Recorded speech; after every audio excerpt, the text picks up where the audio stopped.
Dengue का बुखार adage Egypt नामक मच्छरों से होने वाला एक संक्रामक रोग है। डेंगू की वजह से हर साल देश में कई लोगों की जान भी चली जाती है। वर्तमान समय में डेंगू का प्रकोप पूरे मध्य प्रदेश में भी देखने मिल रहा है। इसी को लेकर 15 सितंबर को मध्य प्रदेश सरकार की ओर से डेंगू पर प्रहार कार्यक्रम के माध्यम से घर घर लार्वा विनिष्टीकरण के लिए अभियान चलाया जाना है। ऐसे में आखिर डेंगू से लोगों की जान कैसे बचाई जा सकती है और लोगों में डेंगू के प्रति कैसे समझदारी बढ़े, इसी को लेकर आज के प्राइम टाइम में हम बात करेंगे डेंगू फीवर या फिर डेंगी फीवर की।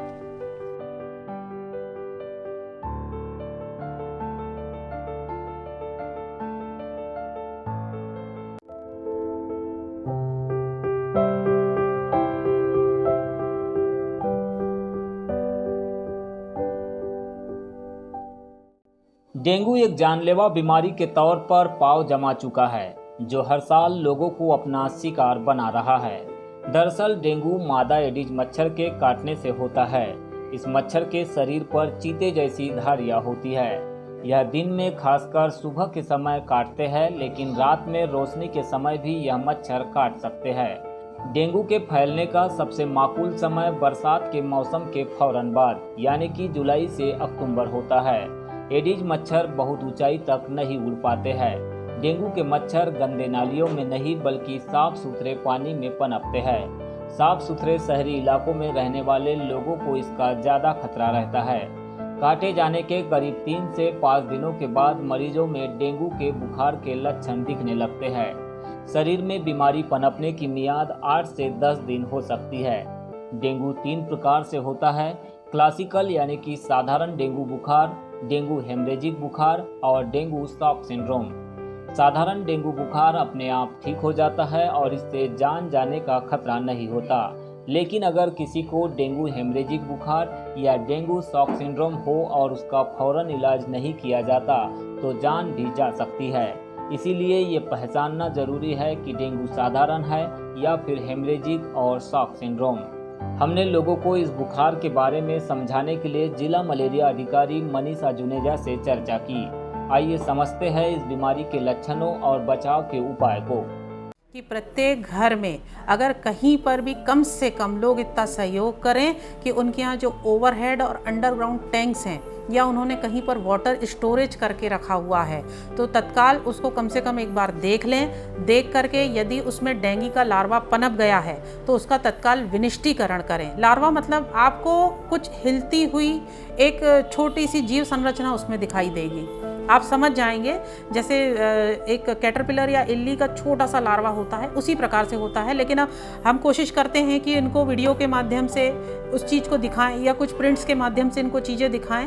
मैं कोशिश करूंगी कि हर आम जनता तक ये चीज़ पहुंचे। इसके लिए हम बेहतर आईसी का भी प्रयास कर रहे हैं। और यदि प्रत्येक घर में एक सफाई अभियान चला करके स्टोर्ड वाटर को खाली किया जाता है और पुनः जब पानी भरा जाए तो उसको ढक के रखा जाए, इस प्रोटोकॉल को फॉलो करेंगे तो हमारे लिए, शासन के लिए, ये आम जनता की तरफ से एक बहुत बड़ा सहयोग होगा, जिनके लिए सदा मलेरिया विभाग, स्वास्थ्य विभाग उनका आभारी रहेगा। क्योंकि ये डेंगू महाअभियान जो चलाया जाना है, न सिर्फ इसमें प्रशासन हिस्सा ले, मेरी कोशिश ये है कि बालाघाट के हर एक घर से 2 लोग इसमें अपना पार्टिसिपेशन दें। और हमारा यही प्रयास रहेगा कि अगर वे 2 लोग इसमें सहयोग प्रदान करते हैं तो वो चाहें तो उसकी कोई फिल्म बनाकर या किसी प्रकार से अपने फुटेज बना करके कोई या छोटा मोटा कोई फ़ोटो लेकर के मलेरिया डिपार्टमेंट में उसको सबमिट करें, तो वो आम जनता की तरफ से की जाने वाली हमारे लिए एक बड़ी एक्टिविटी हो जाएगी, जिसके लिए मैं सदा उनकी आभारी रहूँगी।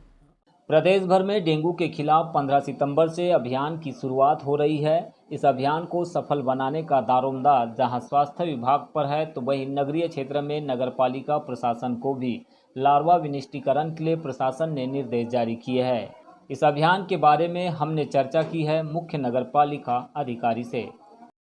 15 सितंबर का दिन डेंगू से बचाव को लेकर मध्य प्रदेश शासन की ओर से लार्वा विनिष्टीकरण के तौर पर मनाया जा रहा है।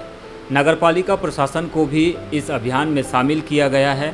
हमारे साथ नगरपालिका के मुख्य अधिकारी सतीश मटसेन यहाँ मौजूद है। इनसे जानते हैं कि क्या कुछ इन्हें स्पेसिफिक इंस्ट्रक्शन जारी किए गए हैं गवर्नमेंट की ओर से और स्थानीय प्रशासन की ओर से।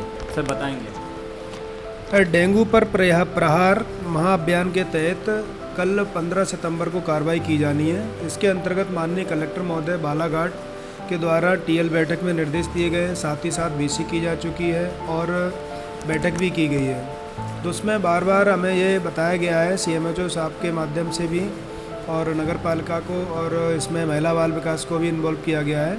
तो इसमें हमारी नगर पालिका के वार्ड सुपरवाइज़र, वार्ड प्रभारी और साथ ही साथ स्वास्थ्य विभाग के आशा कार्यकर्ता हैं और आंगनवाड़ी कार्यकर्ता हैं, और इन सभी लोगों के ऊपर एक जिला अधिकारी को मॉनिटरिंग के रूप में रखा गया है। तो इसमें ये हम लोग काम करेंगे कि प्रत्येक घर में जाने को हमारा अलग ही टारगेट है कि हम हर घर को छुएं, लेकिन छूना संभव नहीं हो पाता है। तो मुनादी के माध्यम से हम लोग इसमें सभी नगरवासियों को जागरूक कर रहे हैं कि अगर किसी भी घर में पुराने बर्तन पड़े हैं, टूटे फूटे बर्तन पड़े हैं, जूते प्लास्टिक के या फिर डबूरे होते हैं ऐसे उसके मिट्टी के, इस प्रकार से, या कप हैं, दिए हैं, तो इनमें पानी बारिश का भर जाता है हमारे घर में भी, हमारी छतों में भी, या फिर मतलब घर के बाहर भी। तो इस प्रकार से कहीं पर भी इस तरह से पानी को एकत्रित करने वाले अनावश्यक स्रोत अगर आपको दिखते हैं तो कल दिनांक को ये सारे स्रोतों को हम नष्ट करने का प्रयास करें। तो इसमें सभी नगरवासियों से भी निवेदन है कि नगरवासी भी इस महाअभियान में सहयोग करें, और हम सभी लोग इस बारे में आप लोगों को जागरूक भी कर रहे हैं विभिन्न प्रचार प्रसार के माध्यमों से, मीडिया के माध्यम से, और मीडिया के द्वारा भी इस संबंध में बहुत बढ़ चढ़कर सहयोग किया जा रहा है, अच्छा काम किया जा रहा है। इस बात के मैं धन्यवाद देता हूँ। तो कल अपना डेंगू पर प्रहार महाअभियान है, इसको हमें सफल बनाना है। सफल बनाने का तरीका यही है कि प्रत्येक घर में, प्रत्येक वार्ड में हम लोग जाने का प्रयास कर रहे हैं, और प्रत्येक वार्ड में जाकर हम घरों में जाकर उनके घर के लोगों से मिलेंगे, उनकी छतों को हम देखने का प्रयास करेंगे कि उनकी छतों में किस तरह का मटेरियल पड़ा हुआ है जिनमें पानी भरता है बारिश का, या फिर कहाँ कहाँ ऐसे अपने शहर में स्रोत हैं, जल के स्रोत, जिनमें कि पानी भरने के बाद ठहरा हुआ रहता है, उसमें कोई मूवमेंट नहीं होती। तो डेंगू का जो लार्वा है तो ये साफ पानी में जनरली पनपता है। तो ये इसके साइड इफ़ेक्ट ये होते हैं कि हमारी बॉडी में चकत्ते पड़ते हैं, बुखार आता है और हमारी प्लेटलेट्स गिरने लगती हैं।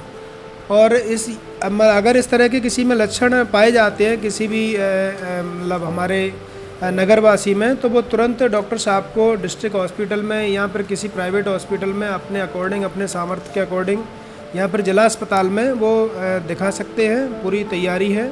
ये जो अभियान है सर, ये क्या एक दिन के लिए सीमित रहेगा, क्या ये कंटिन्यूसली बना रहेगा? इसको लेकर क्या तैयारी रहेगी, क्योंकि आप एक दिन की जिक्र कर रहे हैं? ये शासन की तरफ से तो एक दिन की हमें गाइडलाइन मिली हुई है, लेकिन माननीय कलेक्टर महोदय का ये आदेश है कि इस अभियान को प्रतिदिन चलाया जाए नगर पालिका के माध्यम से। और इस संबंध में मतलब हम लोगों को बार बार निर्देश दिए जा रहे हैं मीटिंग लेकर कि इस अभियान को जब तक चलाना है जब तक सारे स्रोतों को हम कवर ना कर लें, और सभी नगरवासियों को हम जब तक जागरूक ना कर दें तब तक इस अभियान को हमें चलाते रहना है। तो आप सुन रहे थे मुख्य नगरपालिका अधिकारी सतीश मटसेनिया को, जिनका कहना है कि शासन की ओर से जो उन्हें इंस्ट्रक्शन जारी हुए हैं, जो निर्देश जारी किए गए हैं, उन निर्देशों के परिपालन में निरंतर नगरपालिका क्षेत्र में कार्य चल रहा है। 15 सितंबर को नगरपालिका के प्रयासों से और अन्य डिपार्टमेंट के सहयोग से घर घर में जाकर लार्वा विनिष्टीकरण का अभियान चलाया जाएगा। साथ ही लोगों के घर में जो पुराने बर्तन या टायर्स वगैरह जो भी है, अनावश्यक चीज़ें जिनमें एडिज नामक मच्छर पनप सकता है, ऐसी चीज़ों को नष्ट कराने का प्रयास किया जाएगा।